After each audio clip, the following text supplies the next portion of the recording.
হচ্ছে KL tower. এই মুহূর্তে আমরা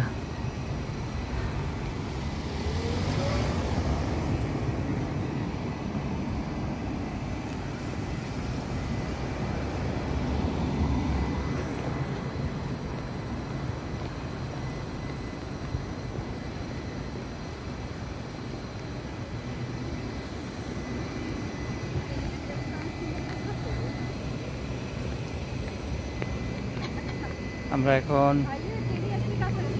টুইন টাওয়ারের দিকে যাচ্ছি, পেট্রোনাস টুইন টাওয়ারের দিকে। মালয়েশিয়ার আর একটি বিখ্যাত স্থাপনা কুয়ালালামপুর পেট্রোনাস টুইন টাওয়ার। এইমাত্র আমরা কেএল টাওয়ার দেখে বেরোলাম। একটু আগে আমরা এই স্কাই অবজারভেশন দেখেছিলাম, একটু আগে আমরা উপরে ছিলাম, ফুলের মতো। ওয়াও, অবশেষে আমরা In 300 meters, turn right onto Jalan Panca.